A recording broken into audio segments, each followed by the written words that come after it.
पहली बार कब अनुभव हुआ कि अब? हाँ, एक दिन आया, 8-8 घंटे पद्मासन में बैठते थे, संन्यास मार्ग के पथिक थे तो योग मार्ग का आश्रय लिए हुए थे। जब राधा वल्लभ जी की शरण में हुए तो शरण तो बाहरी राधा वल्लभ जी की थी, आंतरिक शरण साधना की थी। हमारी साधना पर विशेष दृष्टि थी।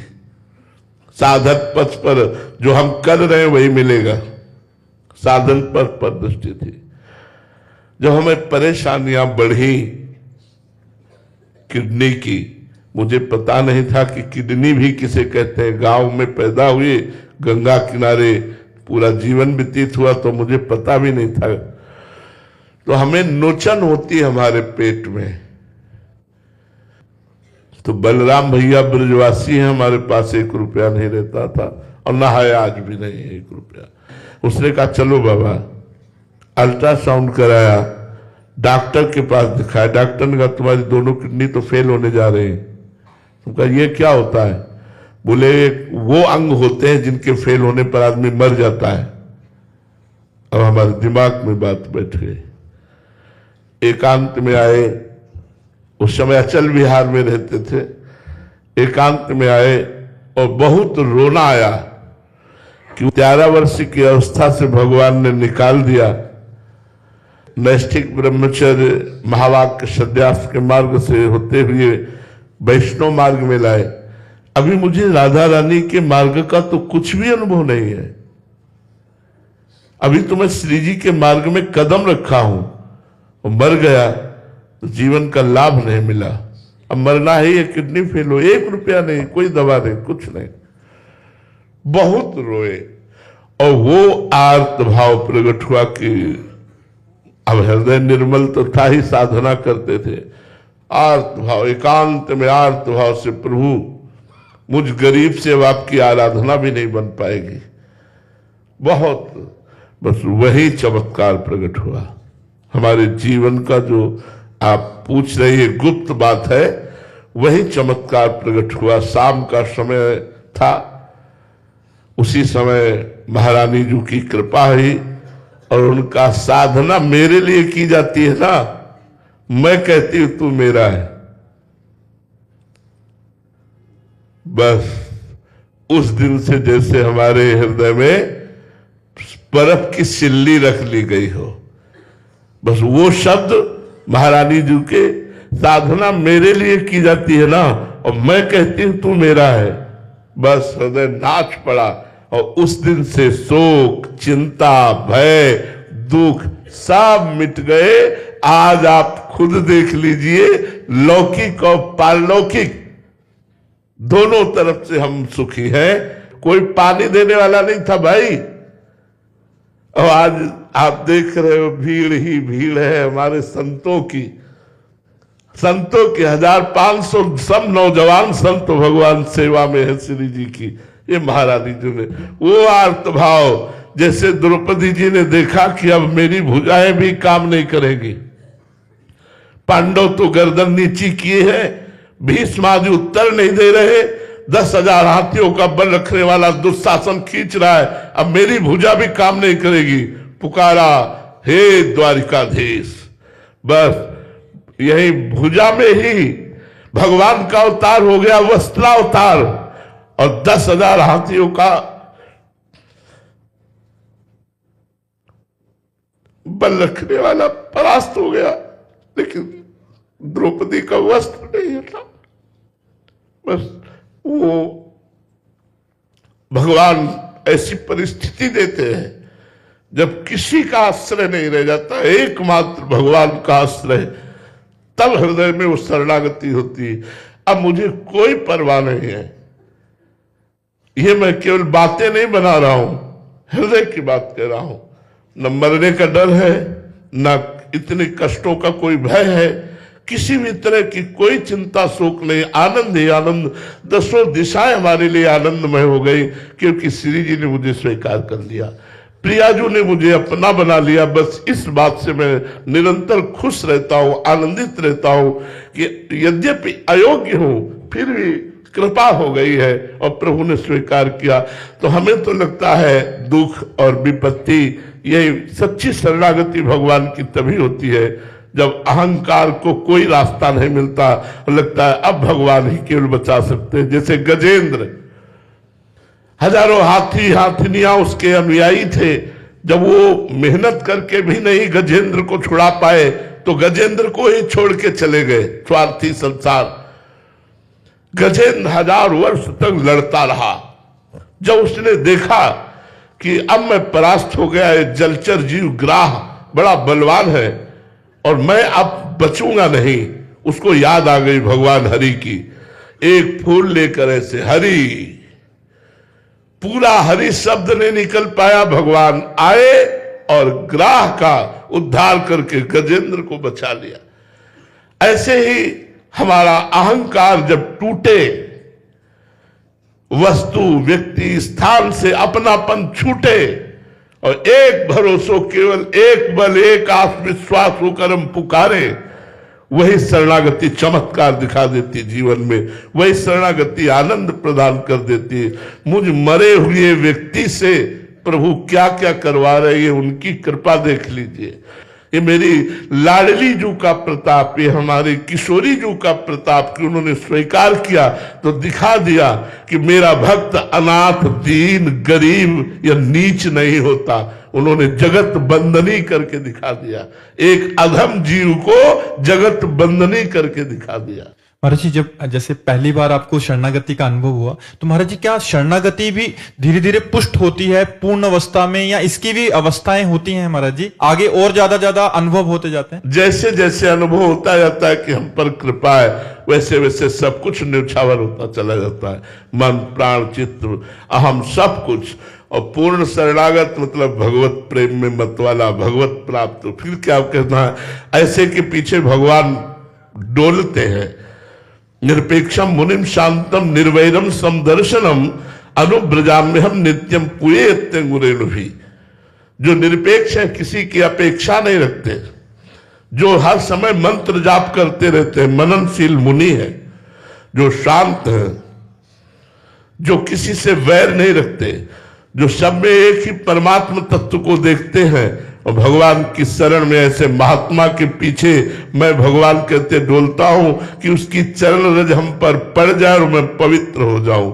निरपेक्षम मुनिम शांतम निर्वैरम समदर्शनम अनुब्रजाम्य हम नित्यम पुये तंगुरेणु भी।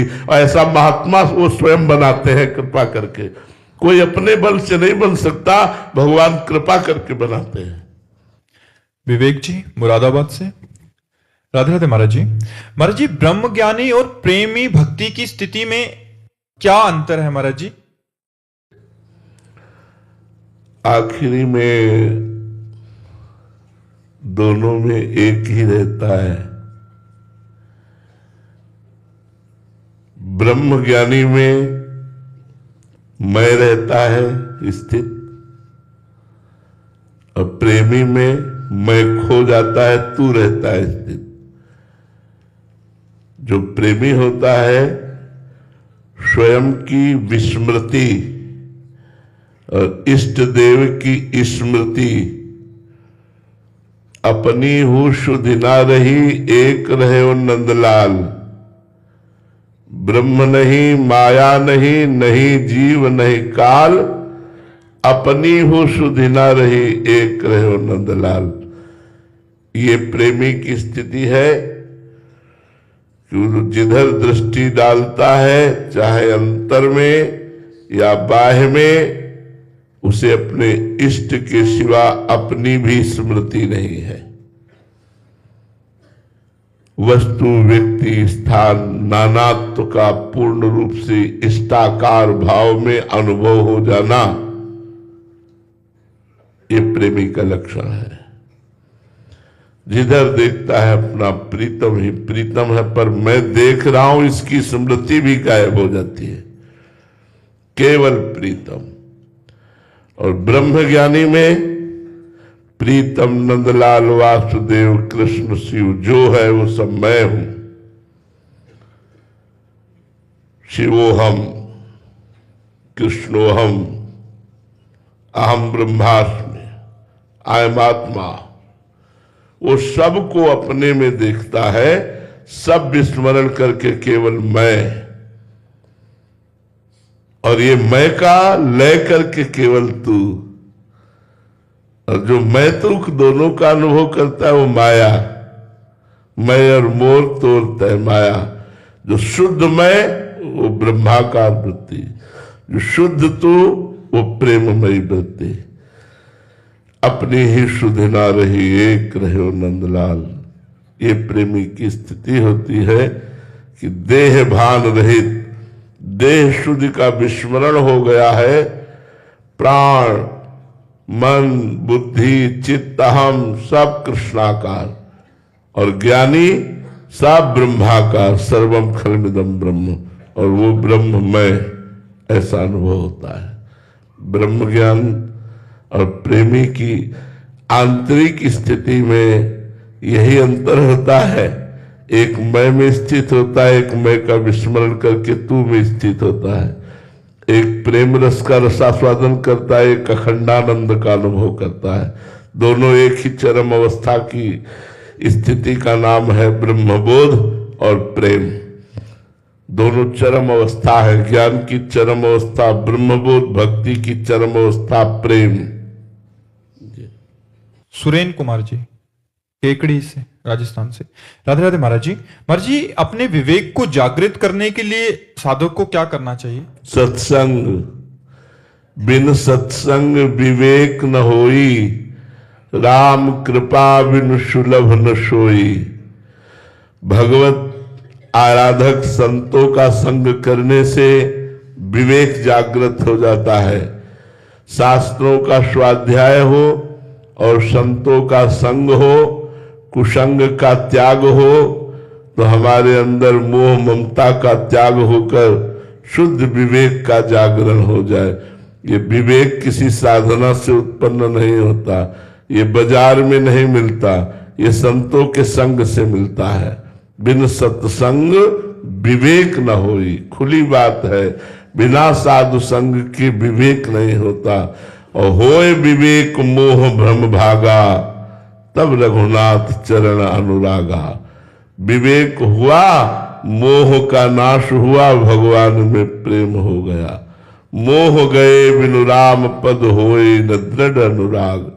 बिना मोह का नाश हुए भगवान के चरणों में दृढ़ अनुराग नहीं होता, और बिना विवेक ही मोह का नाश नहीं होता, और बिना सत्संग के विवेक नहीं होता, और बिना भगवान की कृपा के सत्संग नहीं मिलता। अमित बब्बर जी, नोएडा से। राधे राधे महाराज जी।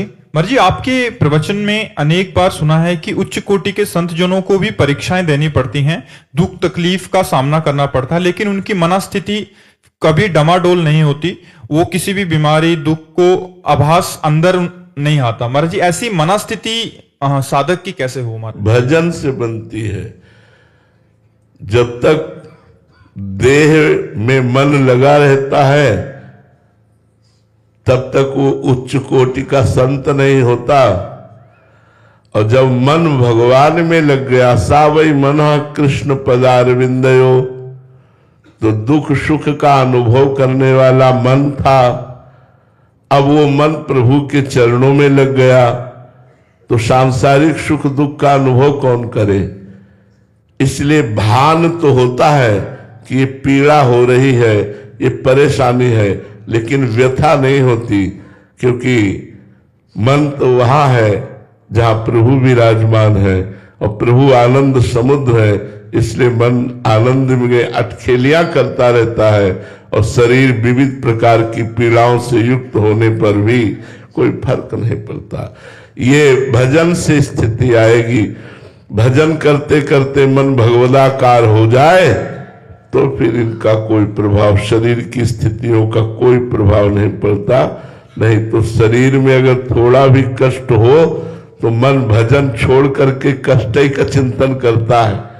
थोड़ी भी समस्या हो तो भजन छोड़कर समस्या का चिंतन करता है। जब भजन के द्वारा मन भगवदाकार कर लिया जाता है, मन कृष्णाकार हो जाता है, तब फिर ये स्थिति होती है कि शरीर में पीड़ा है, शरीर सड़ रहा है, या पूजा की जा रही है या पीटा जा रहा है, लेकिन उसके मन को आनंद है। मेरो मन आनंद, मन में आनंद है। क्यों?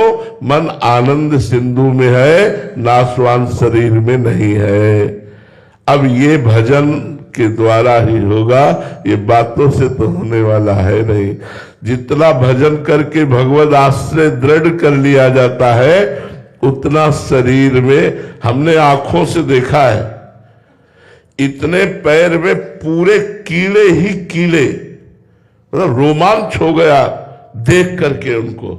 और वो मुस्कुरा के बात कर रहे थे, हमारे हाय हाय मच गई। यही हितधाम में थे, परिक्रमा में वो आ रहे थे, बीच बीच में वो चीख पड़ते थे राधे, तो उनकी चीख से ऐसा लग रहा था इनको पीड़ा है। तो बाहर निकले, रात्रि का समय था एकांत, तो लगड़ा रहे थे, तो हमें लगा पैर में कोई चोट हो। जब पैर को देखा तो कीड़े ही कीड़े, हमारे तो एकदम शरीर कांप गया कि एक चींटी काटे तो ऐसा नहीं हो जाता, इतने कीड़े। उनसे कहा बैठ जाइए, बैठ गए। थोड़ा कुछ प्रसाद पा लीजिए, तो लड्डू आदि श्री जी के भोग के लिए रहता था, नॉर्मल होके प्रसाद पा रहे हैं।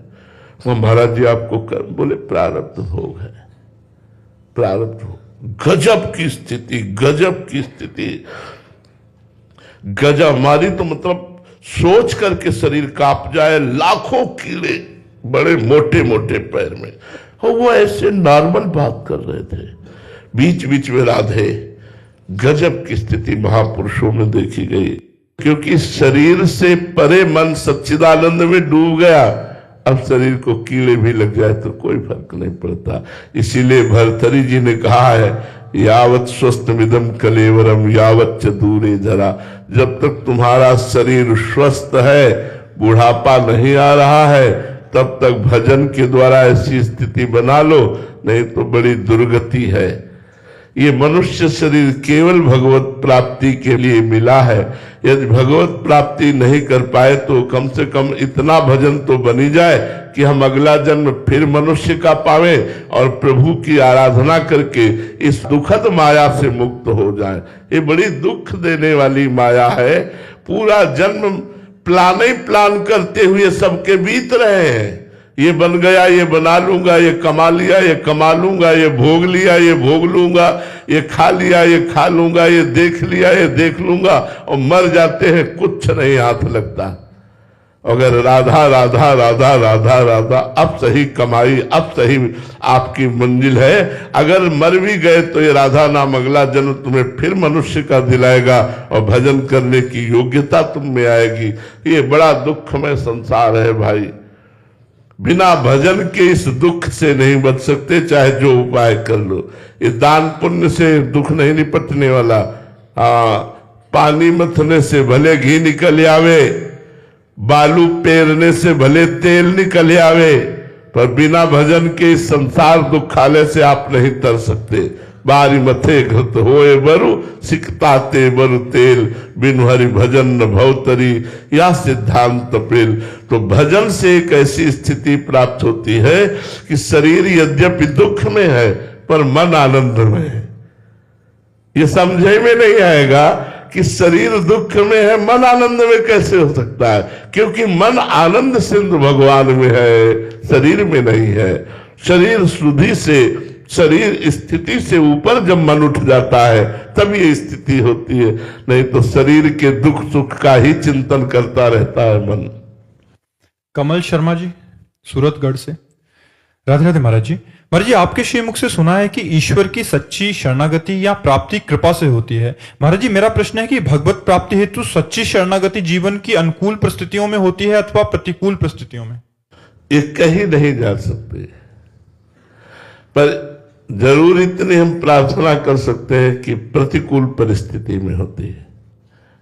पहला उत्तर, ये कहीं नहीं जा सकती। करुणा निधान भगवान कैसे किसके चित्त को खींच ले। पर दूसरी सिद्धांत की बात, प्रतिकूलता में शरणागति होती है। ये जो अनुकूल व्यवस्था, अनुकूल परिस्थिति, तो उस भजन में वो दम नहीं है, उस पुकार में वो दम नहीं है जो भगवान के काल तक पहुंचे। हमारी बात समझना, एक बार जिन नाम लिए हित सो होए अति दीन, ताको संग न छाणही ध्रुव अपनो कर लीन। एक बार वो आर्त भाव, जब सब जगह से ठोकर खा करके कोई साथ देने वाला नहीं और अपनी भी सामर्थ्य नहीं रह जाती, तब जो शरणागति होती है वो धन्य कर देती है। और वो शरणागति होती है प्रतिकूलता में। आज तक प्रायः, वैसे हमने पहला उत्तर दिया है कि यह सिद्धांत नहीं है, भगवान किसी के चित्त को कभी भी चुरा सकते हैं, कभी भी उसको विवेक जागृत हो सकता है, लेकिन प्रायः उच्च कोटि की शरणागति विपरीत परिस्थिति में, अव्यवस्था में, तिरस्कार में, अपमान में, प्रतिकूलता में, दुख में ही हुई है, विपरीत परिस्थिति में। महाराज जी, एक साधक का एक प्रश्न था कि 84 जी के मानसिक पाठ का प्रयास किया जाता है, जब बीच में किसी कार्य या बातचीत में लग जाते हैं तो पाठ आगे नहीं बढ़ता, तो 2-3 शब्द या आधी अधूरी पंक्ति ही मन में बार बार चलती रहती है। महाराज जी, क्या ये भी नाम जप के बराबर ही है? बिल्कुल नाम जप के बराबर है। कहत हरिवंश हरिवंश हरिवंश हित, जपत हरिवंश हरिवंश बानी। श्याम श्यामा प्रगट प्रगट अक्षर निकट, प्रगट रस स्रवत अति मधुर बानी। सोज बानी रसिक नित्य निस दिन, रटत कहत और सुनत रस रीति जानी। ताहि तजी और गाउन कमहु कछु, प्राण रमिरहि हरिवंश बानी। वैसे जिनका प्रश्न है वो ध्यान से सुन ले कि जैसे हमारा 84 जी का पद चल रहा है, मानो हम बन की कुंजन कुंजन डोलन, निकसत निपट साकरी बीथिर परसत नाहि निचोलन। इसके बाद हमें बात करनी है, तो पहले हम अपनी मानसिकता को ठीक से उस 84 जी की उस लाइन पर स्थित करें।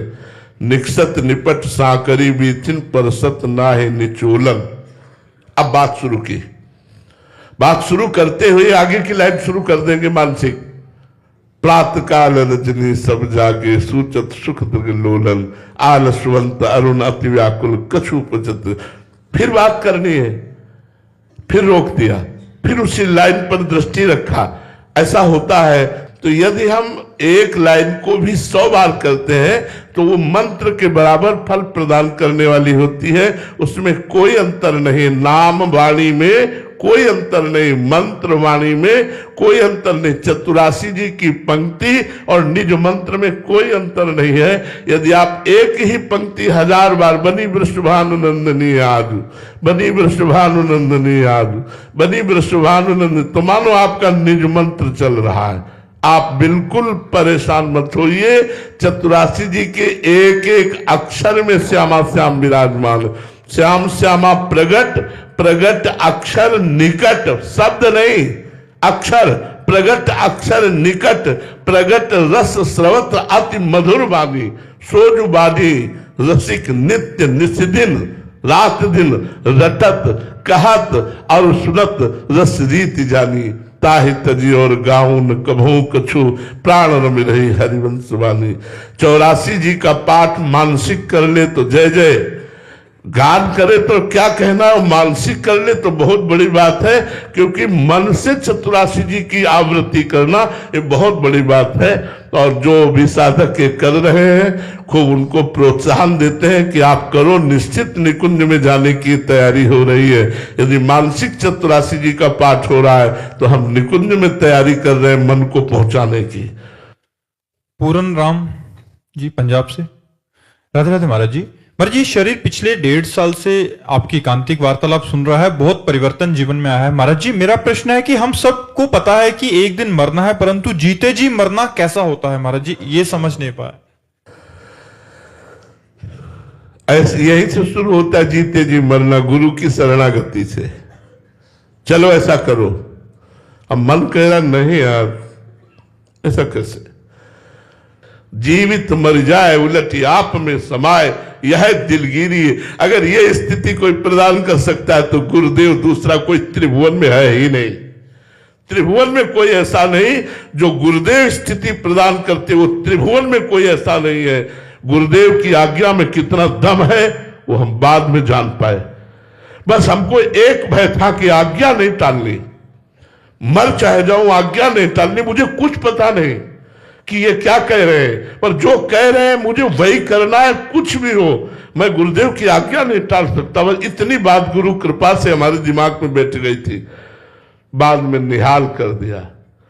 ये आज जो आप लोग सुन रहे हैं, आपको जो लाभ मिल रहा है वो गुरु कृपा से मिल रहा है। मैं किसी योग्य नहीं हूं। मूकम करोति वाचालम पंगुम लंघयते गिरिम यत् कृपा तमहम वंदे परमानंद माधवम। वो गूंगे से वेद पढ़वा दे, लूले लंगड़े से पहाड़ फंदवा दे, ऐसे ही मुझ अधम से जगत का कल्याण रूपी कार्य ये मेरे से हो सकता है, ये गुरु कृपा से हो सकता है। तो गुरु कृपा ही जीव के अहम को पलट करके दासत्व में बदलती है, दैन्यता में बदलती है।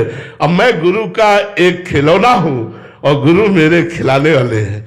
मैं गुरु का एक यंत्र हूं और गुरु मेरे यंत्री। वो जैसा चाहे वैसा नचाए, मैं वैसा नाचूंगा। राधा वल्लभ लाल, मैं तेरे ही नचाए नाचू। जैसा नचवाओगे वैसा नाचेंगे, जैसा कहोगे वैसा करेंगे। कोई अहंकार नहीं, जैसा कह दिया वैसा। इसी से भगवत साक्षात्कार होता है। अपनी साधना तो एक निमित्त मात्र है, भगवत साक्षात्कार बड़ा कठिन है। उनकी आज्ञा का पालन करना। एक बार रामानंदाचार्य जी महाराज एक बगीचे में मंडली लेके पहुंचे। कुआं से पानी मंगाया गया ठाकुर जी के लिए। तो पानी में हल्की सी बदबू आ रही थी, क्योंकि एक डाल थी उसी के पत्ते गिर करके सड़ रहे थे। तो उन्होंने कहा अगर ये डाल काट दी जाए तो पानी पवित्र और सुगंधित हो जाए, तो ठाकुर सेवा में जो भी आएगा उसको प्रयोग में आएगा। तो ये डाल काट दो। कौन 50 शिष्य थे, पर हमको पेड़ के पास से नहीं काटनी, हमको केवल उतनी काटनी है जितनी कुएं के ऊपर है। तो ये हुआ कि महाराज कुएं के ऊपर वाली काटी जाएगी तो जो काटेगा वो नीचे चला जाएगा कुएं में। बोले मुझे इससे कोई मतलब नहीं है, कोई खड़ा हो। तो एक प्राण समर्पित किए हुए शिष्य थे, वो खड़े हो गए। जो आज्ञा गुरुदेव। कुल्हाड़ ली, चढ़ करके पेड़ के पास से उधर आए कुएं के ऊपर, और उतनी ही काटी जो कुएं के ऊपर। जे ही काटी मैं कुल्हाड़ से कुएं में चले गए। अब सबसे सिहाय आय करने लगे। वो आनंद में ऐसे बैठे थे रामानंदाचार्य स्वामी जी महाराज। शिष्यों ने कहा महाराज जी वो तो डूब गए, वो तो मर गए होंगे, आवाज ही नहीं आ रही। वो शांत बैठे रहे। थोड़ी देर में आवाज आई, नमो नमः नमो नमः, जय हो जय हो जय हो। और देखा कि वो तेजोमय स्वरूप से कुआं के बाहर आ गए। तो उनका इतनी देर कैसे लगी? बोले गुरुदेव जो ही कुआं में गया तो साकेतपुर धाम के राम जी के पार्षद आए और मुझे साकेतपुरी ले गए। वहां राम जी का मुझे प्रसाद पवाया, दर्शन हुआ और आपकी कृपा से गुरुदेव में निहाल हो गया।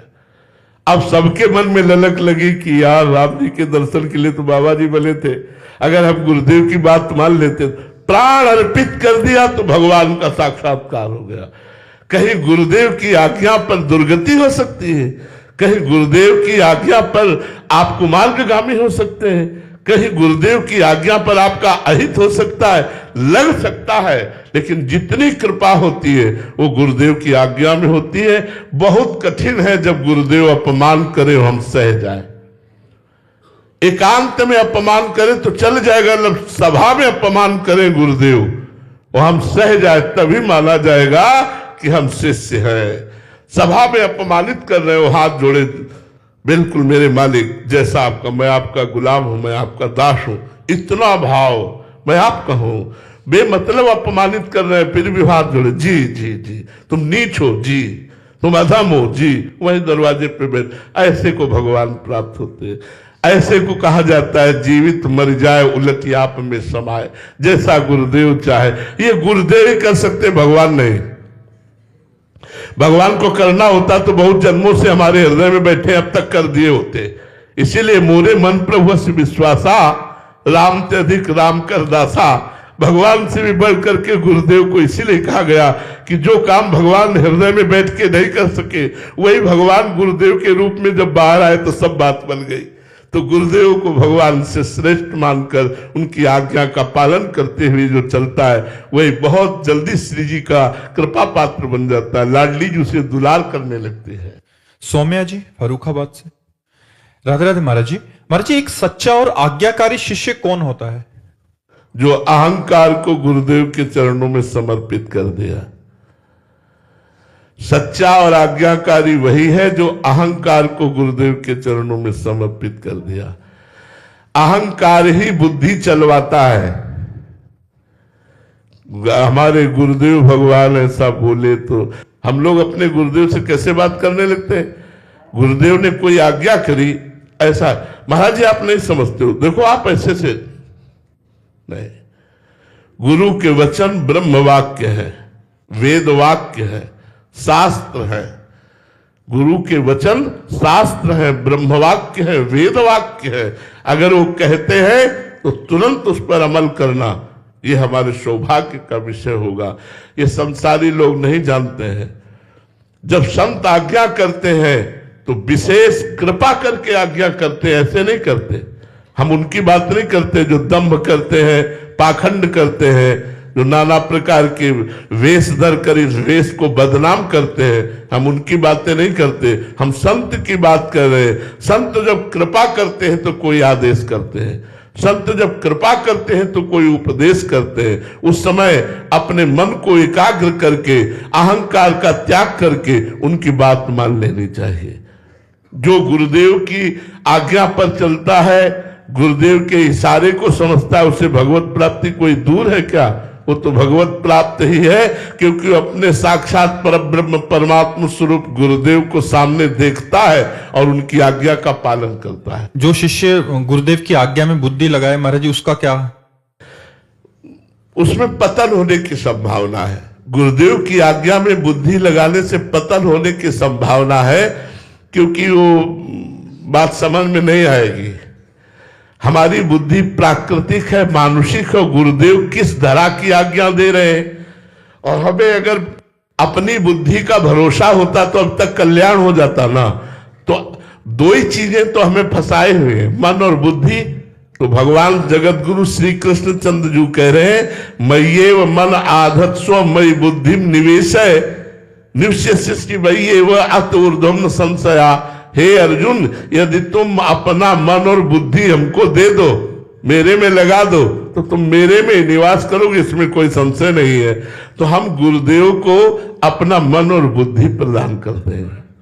देखो, हम सांसारिक संबंधों का इतना महत्व रखते हैं, भाई के लिए, पत्नी के लिए, पुत्र के लिए, पति के लिए, और गुरु साक्षात परब्रह्म, वहां बुद्धि लगाए, वहां बुद्धि लगाए।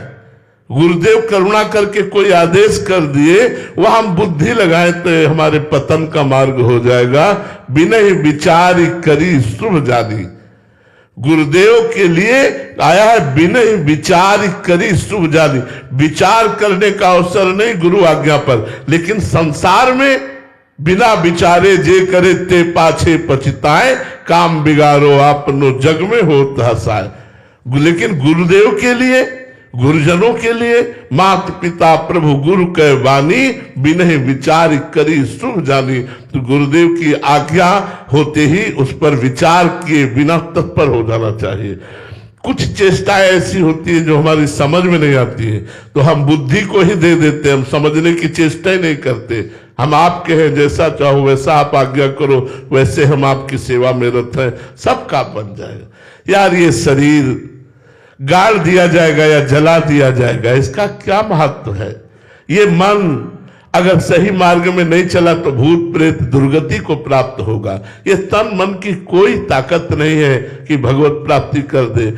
ये गुरुदेव की कृपा से अगर तन मन समर्पित हो गए तो भगवत प्राप्ति हो जाएगी। बड़ा सस्ता सौदा है। तन मन तो हमने संसार को करोड़ों बार दिए और आज तक हमारा कल्याण नहीं हुआ।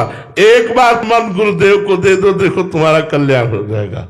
हम धन की बात इसीलिए तीसरे में नहीं कहते कि तुम कहोगे कि धन की बात हम नहीं कहते। धन तो बहुत गौड़ चीज है। तन और मन। मन उनकी आज्ञा हुई वैसे चलो, क्रिया प्रधान तन और संकल्प प्रधान मन। तन और मन गुरु। धन तो एक गौड़ चीज है, धन का कोई महत्व नहीं है, धन का कोई महत्व नहीं है, ये सब कूड़ा करकट है। तुम्हारी समझ में बहुत महत्व होगा, गुरु कृपा से हमारी समझ में इसमें और रद्दी कागज में कोई अंतर नहीं।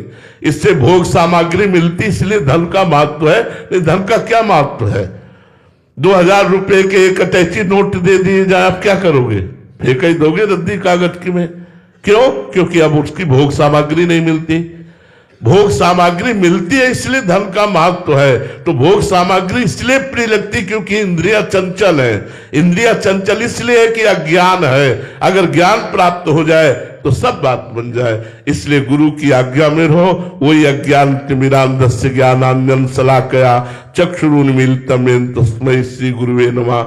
अज्ञान अंधकार का नाश करने वाले, ज्ञान चक्षुओं को खोलने वाले गुरुदेव बड़े कृपालु, बड़े कृपालु, कृपा कर देते हैं। उनकी आज्ञा पर रहो, सब मंगल हो जाएगा। राधा वल्लभ की